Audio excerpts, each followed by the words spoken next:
उसके बाद आप सवाल पूछ सकते हैं। राहुल जी। नमस्कार। अब हैप्पी न्यू ईयर तो नहीं कर सकता हूं, बट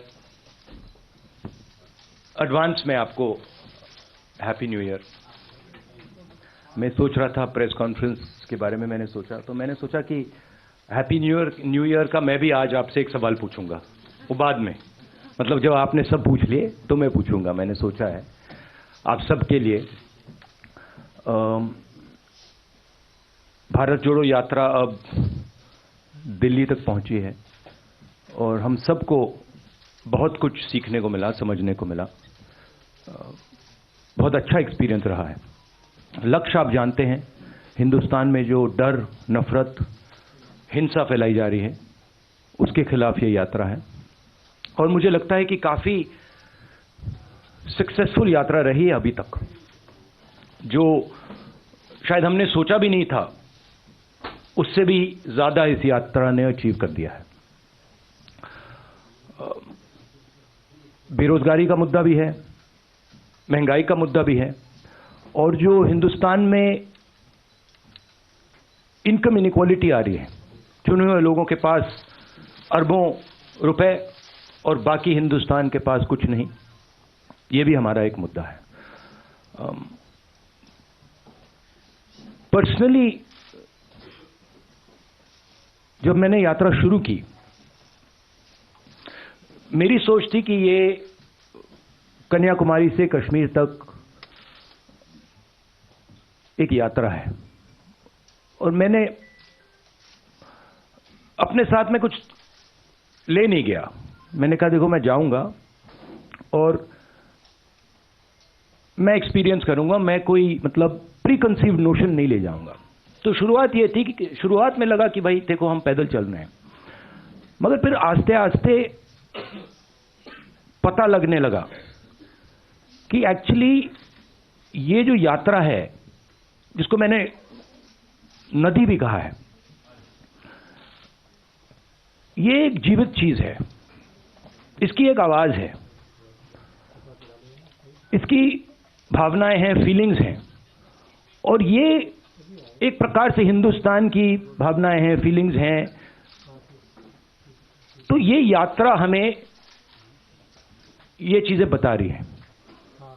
तो मुझे एज ए इंडिविजुअल काफी सीखने को मिला, और मैं सबको धन्यवाद करना चाहता हूं जो भी हमारे साथ आए। आप लोग में से बहुत लोग आए, और खासतौर से जो हमारे ऊपर आक्रमण करते हैं, मेरे जो आरएसएस के, बीजेपी के मित्र हैं, उनको भी मैं धन्यवाद करना चाहता हूं, क्योंकि एक्चुअली हो क्या रहा है, जितना वो आक्रमण करते हैं उतनी हमको अपनी पोजीशन इंप्रूव करने का मौका मिलता है।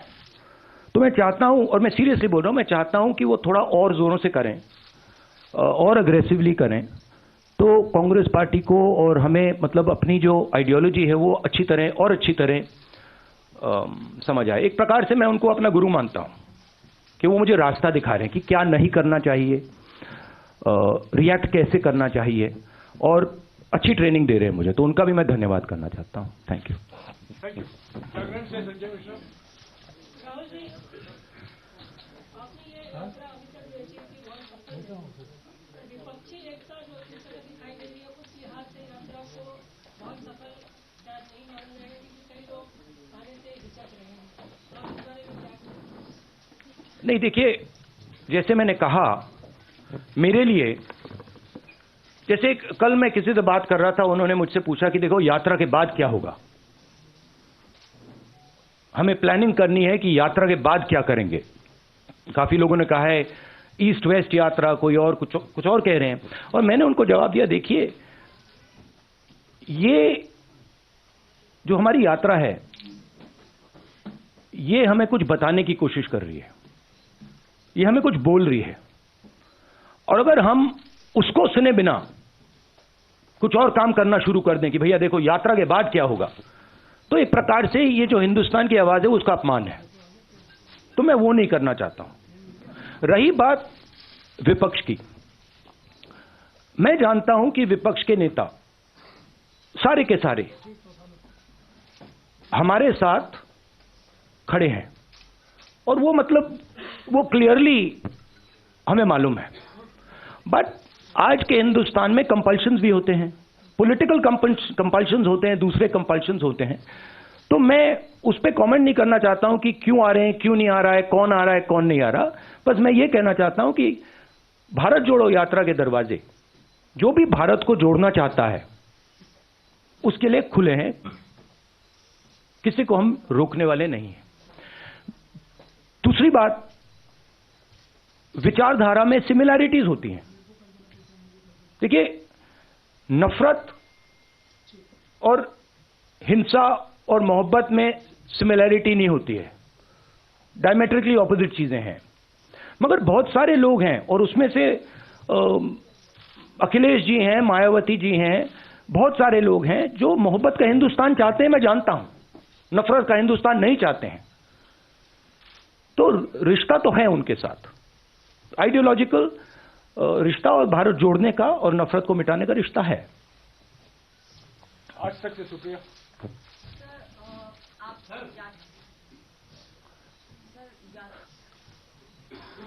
क्या हुआ? आज तक से शुक्रिया।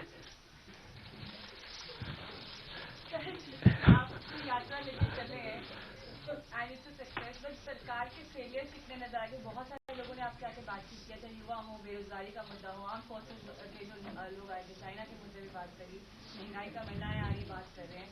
तो सरकार के क्या क्या फेलियर्स आपको मेजर जो है नजर आ रहे हैं पूरी यात्रा के दौरान? आपने मतलब 6-7 क्वेश्चन एक क्वेश्चन में पूछ लिया। देखिए,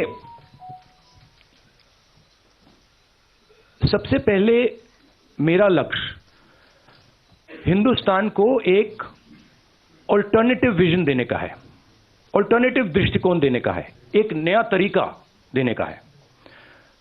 सरकार की कमियां हैं, उसमें मैं आपको बता सकता हूं, बेरोजगारी, इकोनॉमिक मिसमैनेजमेंट, नोटबंदी, गलत जीएसटी, चाइना, ये कमियां हैं, गलतियां की हैं।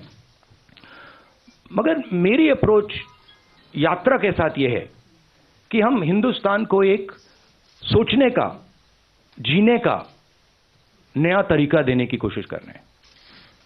तो अगर आप डिटेल चाहते हैं तो आप मुझसे पूछिए, चाइना के बारे में पूछिए, शायद आप वो ना पूछें, पता नहीं, बाकी चीजों के बारे में पूछ सकते हैं, बट ब्रॉडली ये है। पीटीआई भाषा से अनवरुल हक। सर, पिछले कुछ सालों में आपके खिलाफ बहुत कैंपेन चले, बार-बार बोले भी हैं। ताजा कैंपेन ये चलाई कि आप विदेश चले जाए इस यात्रा के लिए। हाँ, ऐसे कैंपेन चलाने वाले को आप क्या? पता नहीं ये मतलब ये कहाँ है, ये मतलब दिल्ली में तो है ना, हम ये कहीं और बैठे हैं। ये भैया एआईसीसी ऑफिस है ना, है एआई अभी है ना? अच्छा, हाँ, तो मुझे पता नहीं, मतलब मुझे तो लग रहा है भैया, पता नहीं मेरी दूसरी रियलिटी हो, आपकी दूसरी रियलिटी हो, मगर मुझे तो ये न्यू दिल्ली दिख रहा है। और कुछ एक, हाँ, ये वो तो बहुत कैंपेन चलाते हैं, उनके पास पैसे की कोई कमी नहीं है, कैंपेन ही कैंपेन चलाते रहते हैं। मगर जो मैंने कहा, और बड़ी इंटरेस्टिंग बात है, और मैं इसको 99% बिलीव करता था, 100% बिलीव नहीं करता था, मगर अब मैं 100% बिलीव करता हूं कि सच्चाई को कोई भी कैंपेन, कितना भी पैसा नहीं छिपा सकता, नहीं मिटा सकता। तो ये मेरे लिए बहुत मतलब इंटरेस्टिंग ऑब्जर्वेशन है।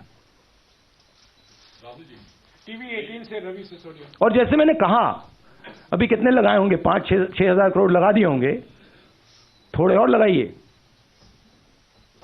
कमी नहीं है पैसे की, डालिए और थोड़ा डालिए, लगाइए, कुछ असर नहीं पड़ता है। हाँ जी, टीवी 18 से रवि सिसोदिया। सुरक्षा को लेकर किसी के गृह मंत्रालय के गृह मंत्री को, उसके बाद सीआरपीएफ ने जो बताया, गृह मंत्री को उसने बताया कि आपने ही कम से कम 112 बार प्रोटोकॉल तोड़े थे 2020 से लेकर अब तक। हाँ, 112 बार प्रोटोकॉल तोड़े हैं। देखिए, दो चीजें, मैं भारत जोड़ो यात्रा कर रहा हूं, ठीक है। अब सरकार चाहती है कि मैं बीपी गाड़ी में भारत जोड़ो यात्रा करूं। कहते हैं आपका प्रोटोकॉल है कि आप हमें तंग मत करो, आप बुलेट प्रूफ गाड़ी में बैठ के कन्याकुमारी से कश्मीर तक चलो। अब ये मेरे लिए तो एक्सेप्टेबल नहीं है। अब यात्रा में आप मुझे समझाइए, भारत जोड़ो यात्रा में मैं बीपी गाड़ी में कैसे बैठूं? अच्छा, जब उनके नेता, उनके सीनियर नेता बीपी गाड़ी से बाहर आ जाते हैं तो फिर कोई चिट्ठी नहीं जाती। उनके नेताओं ने रोड शो किए हैं, खुली जीप में गए हैं, उनके ही प्रोटोकॉल के खिलाफ है ये। वो मुझे लिख रहे हैं कि भैया आप बीपी गाड़ी से निकल गए। तो उनके लिए प्रोटोकॉल अलग, मेरे लिए प्रोटोकॉल अलग।